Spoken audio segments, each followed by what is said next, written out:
अशनेरा Bharatpur road स्थित अग्रोहा धाम में आज भारतीय जनता पार्टी के वरिष्ठ पदाधिकारियों का प्रबुद्ध वर्ग सम्मेलन आयोजित किया गया। इस कार्यक्रम के मुख्य अतिथि कन्नौज के सांसद एवं प्रदेश के महामंत्री सुब्रत पाठक रहे। इस प्रबुद्ध सम्मेलन का मुख्य उद्देश्य आने वाले विधानसभा चुनाव में भारतीय जनता पार्टी की सरकार की फिर से जीत हासिल करना है।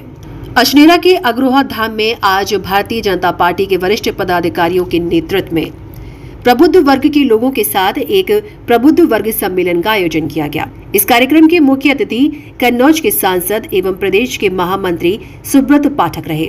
इनके अलावा भारतीय जनता पार्टी के वरिष्ठ पदाधिकारियों ने पिछली सरकारों पर जमकर निशाना साधा। उत्तर प्रदेश सरकार के राज्य मंत्री चौधरी उदयभान सिंह ने पिछले 4.5 सालों में देश में हुए विकास कार्यों पर चर्चा की। राज्य मंत्री चौधरी उदयभान सिंह ने बताया कि भारतीय जनता पार्टी की सरकार गरीबों के हित में काम कर रही है। आज तक किसी भी सरकार ने गरीबों को मुफ्त में अनाज, मुफ्त में गैस सिलेंडर, मुफ्त में 5 लाख रुपए का इलाज, मुफ्त में गरीबों को रहने के लिए मकान, घर घर में बिजली, शौचालय एवं ऐसी विभिन्न प्रकार की योजनाओं के अंतर्गत देश को एक मजबूत स्थिति में पहुंचा दिया है। कन्नौज के सांसद एवं प्रदेश के महामंत्री सुब्रत पाठक ने बताया कि पिछली सरकार ने देश में आतंकवाद को बढ़ावा देने का काम किया था, लेकिन अब भारतीय जनता पार्टी की सरकार ने देश में आतंकवाद को जड़ से खत्म करने की तैयारी कर ली है। अब आतंकी योगी आदित्यनाथ और नरेंद्र मोदी के नाम से कांपने लगे हैं। पिछली सरकारों ने देश को खोखला कर दिया था, लेकिन भारतीय जनता पार्टी ने देश को फिर से एक आत्मनिर्भर बनाने का काम किया है। उन्होंने बताया कि अगर देश को बचाना है तो फिर से भारतीय जनता पार्टी को जीत हासिल करानी होगी। अशनेरा से प्रताप सिंह की रिपोर्ट। प्रबुद्ध वर्ग का सम्मेलन है।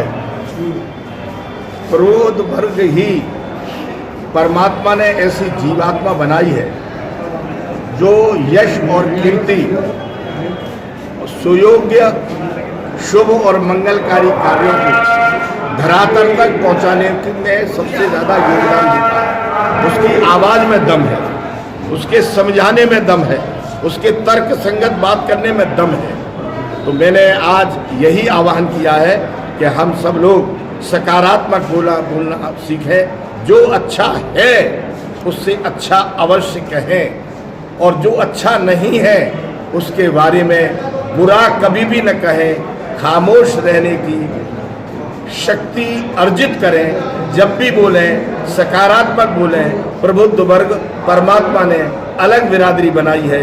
प्रबुद्ध वर्ग किसी जाति, किसी क्षेत्र, किसी मजहब, किसी गोत्र का मातहत नहीं है। वो मातहत है केवल अपनी विवेक का, अपनी बुद्धि का, अपनी तर्क का, अपनी विद्वत्ता का इस्तेमाल भारतवर्ष को विश्व गुरु बनाने में करें, उत्तर प्रदेश को उत्तम प्रदेश, सर्वोत्तम प्रदेश बनाने में करें। यही मैंने आह्वान किया। आज ये फतेहपुर सीकरी विधानसभा क्षेत्र में भारतीय जनता पार्टी के द्वारा आयोजित प्रबुद्ध जन सम्मेलन था। आज इसी को संबोधित करने यहाँ आया। इस सम्मेलन के जरिए से जनता में क्या संदेश देना चाहते हैं? इस सम्मेलन के जरिए से हम लोग जो हमारी सरकारों ने जो काम किए हैं, जो हमारी सरकारों ने जिस प्रकार से उत्तर प्रदेश में जो काम किए हैं उनका प्रभुत्व लोगों तक बताना और उनके माध्यम से अपनी बात को नीचे जनता तक पहुँचाना, तो यही कार्यक्रम है। क्या इलेक्शन को भी लेकर कुछ कहना है इसमें आपको? 2022 का इलेक्शन है। 2022 का चुनाव निश्चित रूप से योगी जी अपने कामों के आधार पर पिछली बार से भी बड़ी जीत कराएंगे। एक समय था कि आपकी सरकार जब सत्ता में नहीं थी तो पेट्रोल डीजल के दाम बढ़ते थे, लेकिन अब लगातार 2 साल में काफ़ी महंगाई हुई है पेट्रोल डीजल के दामों पर। इस बारे में क्या कहना है? देखो, विषय ये नहीं है दाम बढ़ रहे हैं। दाम तो बढ़ने का कारण है कि वो हमारे देश की चीज़ ही नहीं, हमें बाहर से खरीदनी पड़ती है। विषय ये है कि हमने अब तक जो सरकारें 2014 से पूर्व में थी उसने इसका विकल्प के लिए कोई काम किया? कभी नहीं किया। लेकिन हमारी सरकार आने के बाद में पेट्रोल और डीजल का भी विकल्प को लेकर काम शुरू हुए।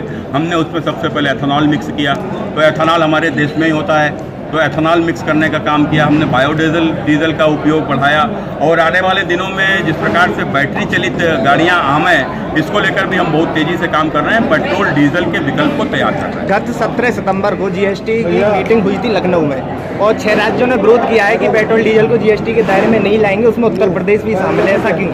वो 6 राज्यों में उत्तर प्रदेश शामिल है, तो उसको लेकर निश्चित रूप से चूंकि इसके ऊपर जो लगने वाले जो टैक्सेज हैं उसके विषय में आपको उत्तर प्रदेश के मुख्यमंत्री और जो अन्य लोग ही उस पर सही से ब्रीफ आपको कर सकते हैं। मेरा मानना है कि इस प्रकार की जो भी स्थितियां हैं, अगर जिन 6 राज्यों ने भी या अन्य लोगों ने भी जो भी विरोध किया है तो उसके पीछे क्या कारण है ये स्पष्ट होने चाहिए, और जहां कारण यदि जनहित का है उसको मानना चाहिए।